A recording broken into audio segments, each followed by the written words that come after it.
something that I can definitely address. I kind of thought maybe, does registrar come after me? Mm-hmm. Okay, so I'll cover it very quickly in a very general sense, but this should be covered, I would assume, by the registrar's office later this week.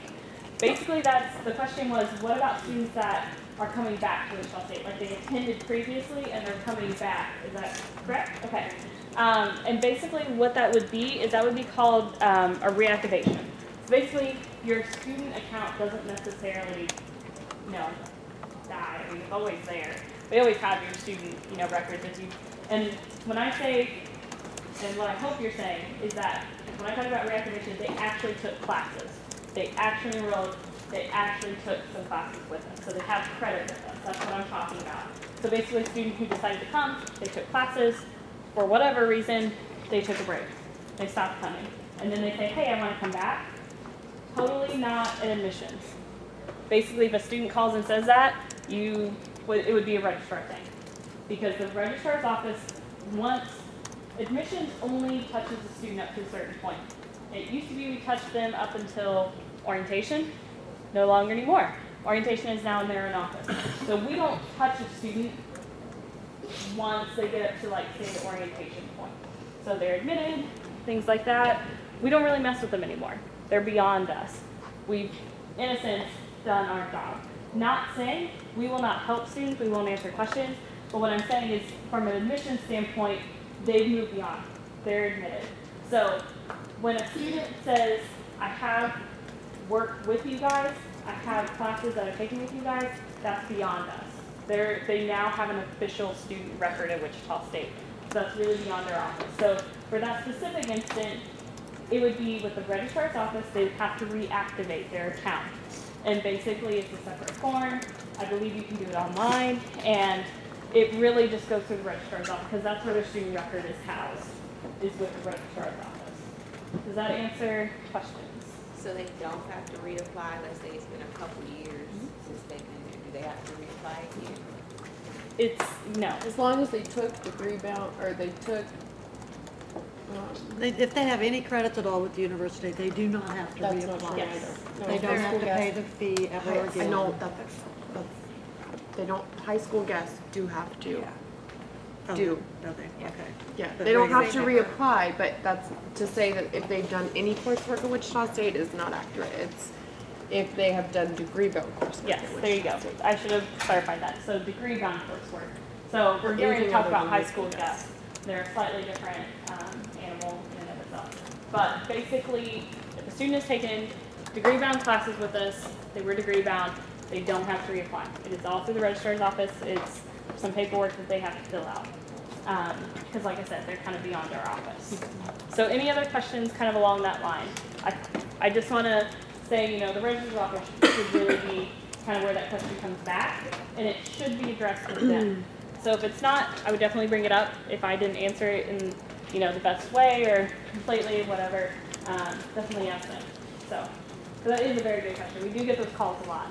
So a lot of times students will call and, ask, so do I need to reapply? Well, if it's within 2 years, we say no. But it's also important to sometimes ask, well, have you taken courses with us? Sometimes we kind of do need to ask that question just to make sure they're not beyond us. Because like I said, we'll keep the application and the fee for 2 years, but that's if they didn't come. So if they applied 2 years ago, they didn't come, now they're wanting to come, that's a different thing. But if they did that, they came, they took the class, and then they stopped coming with the registrar's office. Good there? Okay, awesome. So let's move on to high school guests. We've kind of mentioned them. It sounds like So we are okay. y'all know. We should. I'm on the wrong, I have to get back to the other screen. Oh, okay, no problem. It sounds like everybody knows what a high school guest is, correct? Yes. Okay. I think y'all are experienced in admissions, or college stuff at least. So, all right, so basically, again, there's students that are attending high school but want to take a class. The requirements for this is that they have to have completed their sophomore year, and they have to have at least a 3.0 cumulative GPA in high school. So they then have to submit a separate high school guest application. That is a separate process. And they also still have to submit that $30 application fee. that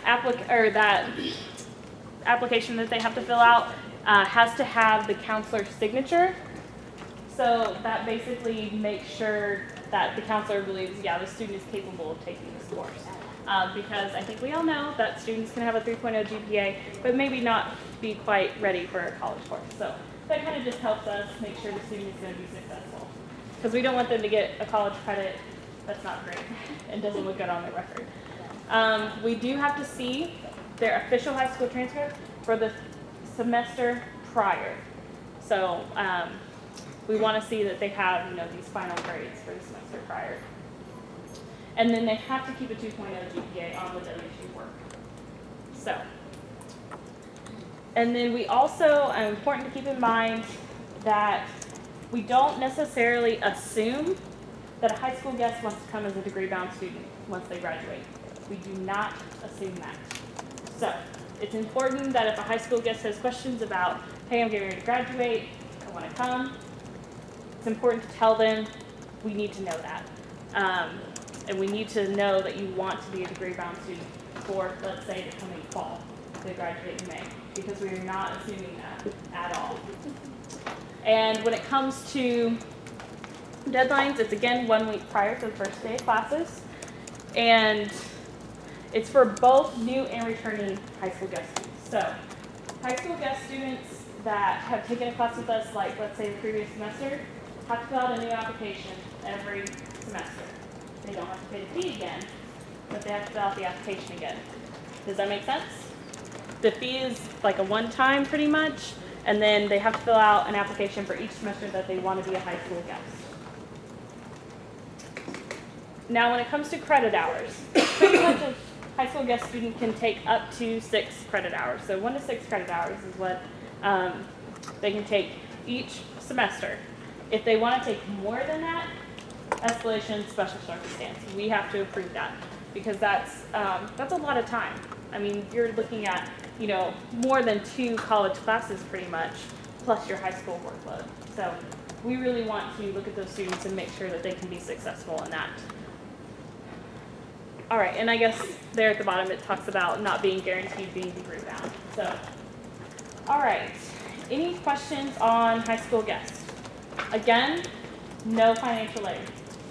So, forget I even suggested that we might have scholarships for them, even though technically this semester we do. Just in general, they're under that kind of non-degree bound in a sense, so no financial aid. All right, then just quick, we do accept AP, CLEP, and IB. Does everybody know what I'm saying when I say those acronyms? Yes? Maybe? If not, it's spelled out in the paragraph below. One thing that's really great about WSU when it comes to our these type of credits, AP, IB, we don't have a limit, which is awesome because a lot of university and colleges will have, let's say, like a 30-hour limit that students can't bring in any more than that. And we do not have that limit. So we allow students to come in with as much AP, IB credit as they can get pretty much, and they have time for. And the Counseling and Testing Center are the ones that really head up that. We work with students a lot, but really when it comes to specific questions, their website actually has like it laid out in a chart. So it will show you the AP or IB test, what score you have to have, and how it transfers, how many hours you get. So, any question on AP, IB? And I guess, yeah, y'all understand what it is. So, I mean, that's not unique to Wichita State. So, and as I said, scores have to be sent directly to the Counseling Testing Center. So, all right. So moving on, we're going to go back into transcripts a little bit, kind of getting more specific.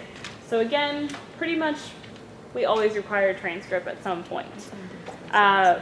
They have to be official. So what does official mean? Official means coming directly from the institution, either by mail,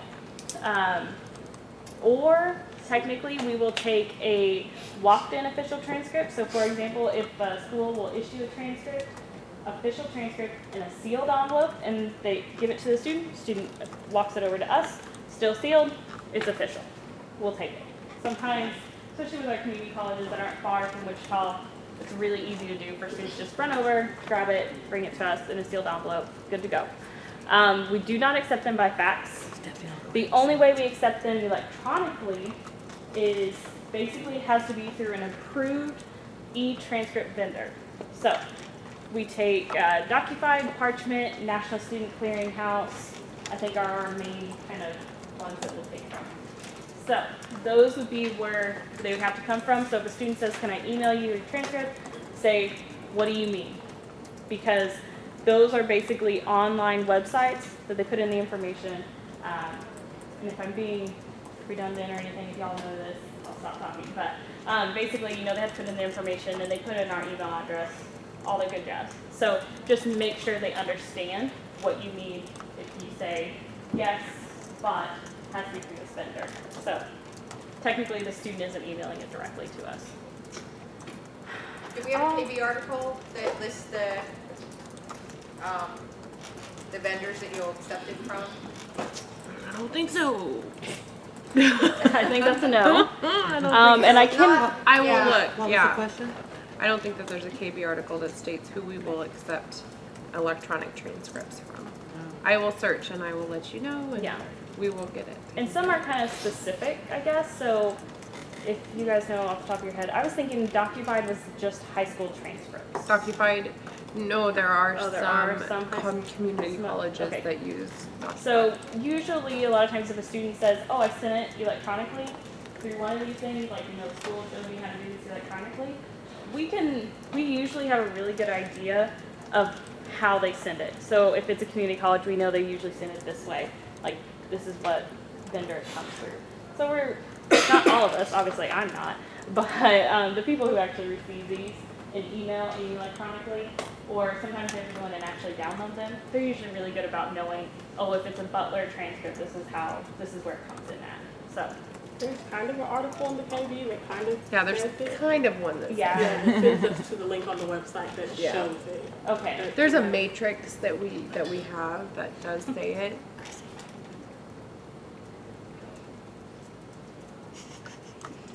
Oh, I was like, is this it?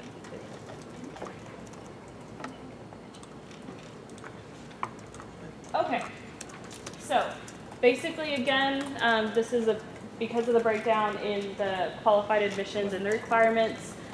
Fall 2014, all official transcripts, high school, college, everything, you got to see it. Basically beyond that, again, goes back to the self-reported. We're going to admit students based on their self-reported high school and test scores. Basically, once they graduate, we'll need to see all official. So it just, again, saves processing time, but in the front end, they don't have to submit transcripts. So it's a little bit less complicated. All right, this is where there's a little bit of talk about provisionals. And Lisa, can you check on it to see if I don't think there's a KB article on this. I will check. Provisional students are those students who are coming in like the week prior to classes saying, I want to come here. I want to start classes this week or next week. And we say, oh, okay, well, let's see what we can do. And basically what we do is we have a special form.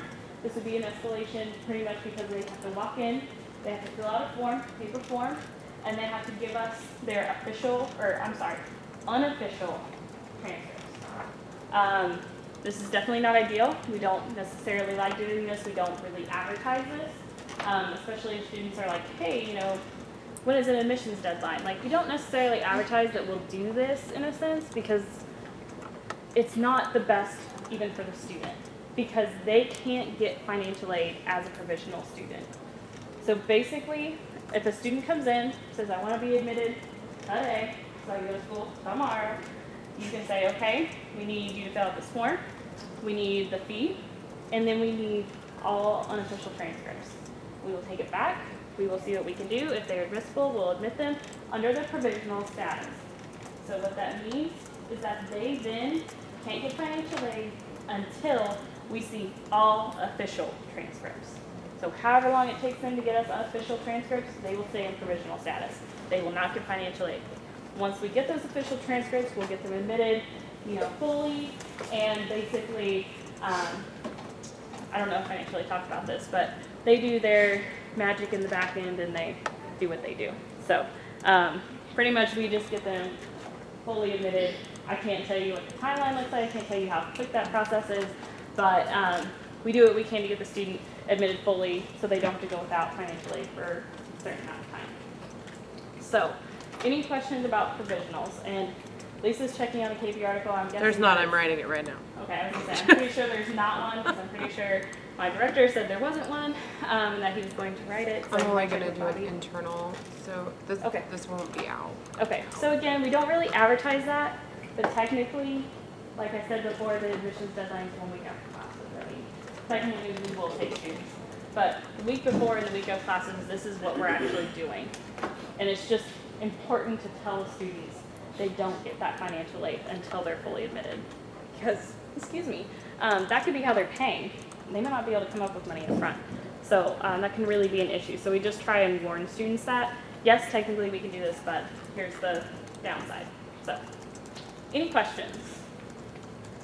Not, we will, and I talked about international transcripts already. So any questions about that process?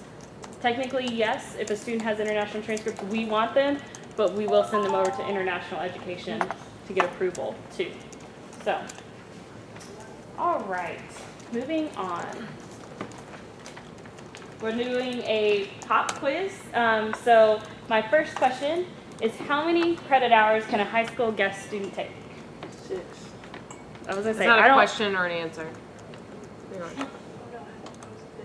Okay, I just wanted to make sure that you weren't asking a question. I'm sorry. I was turned.